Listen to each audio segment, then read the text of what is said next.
السلام علیکم پیارے بچوں آج میں آپ کو سناؤں گی ایک پیارا سا قصہ جو کہ اسلامک پوائنٹ آف ویو سے بہت زیادہ اہمیت رکھتا ہے۔ پیارے بچوں، اصحاب سبت بنی اسرائیل کی قوم سے تھے۔ یہ ایک قوم تھی جن کی نافرمانیوں کی وجہ سے اللہ تعالیٰ نے ان پر آزمائش ڈالی تھی کہ ہفتے کے دن یعنی سیٹرڈے کے دن مچھلی پکڑنے پر ان پر پابندی عائد کر دی تھی۔ چونکہ ان کا پیشہ یعنی ان کا پروفیشن مچھلی پکڑنا ہی تھا، تو اس قوم نے اللہ کی نافرمانی شروع کر دی، جس کی وجہ سے انہیں اس آزمائش سے گزرنا پڑا۔ پیارے بچوں، جب ان پر یہ آزمائش آئی کہ ہفتے کے دن انہیں مچھلی نہیں پکڑنی تھی، تو ہفتے کے دن ہی سب سے زیادہ مچھلیاں جھیل کے کنارے پر آنے لگیں، جبکہ باقی دنوں میں مچھلیاں غائب ہو جاتی تھیں۔ ایک دن ان کو خیال آیا اور ایک ترکیب سوجھی کہ کیوں نہ کچھ ایسا کیا جائے کہ ہم شکار بھی کر لیں ان مچھلیوں کا اور ہفتے کی حرمت یعنی اہمیت بھی باقی رہے۔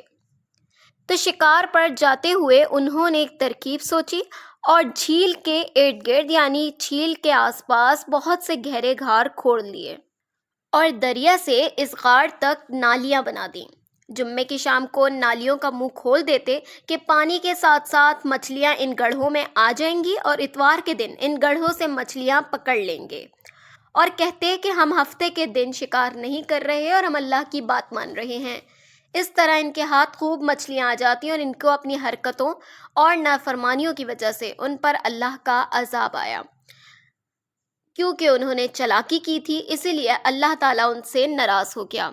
ان بنی اسرائیل کے گروہ میں یا گروپس میں 3 جماعتیں بن گئیں۔ پہلی جماعت وہ تھی جو نافرمانی کرنے والی تھی اور نافرمانی کر کے شکار کرنے والی تھی۔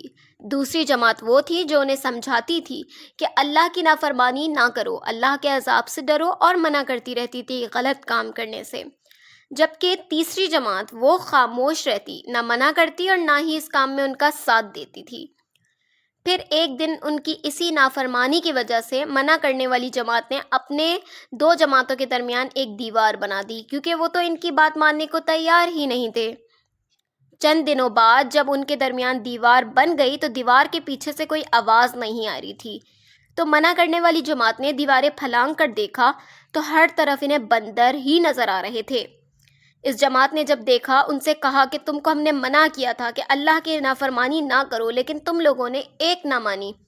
یعنی وہ جماعت جو مچھلیاں پکڑ لیتی تھی سیٹرڈے کے دن بھی، اللہ نے ان سب کو نافرمانی کے جرم میں بندر بنا دیا، اور ان کو ان کی نافرمانیوں کی وجہ سے ان پر یہ عذاب آیا کہ وہ بندر بن گئے۔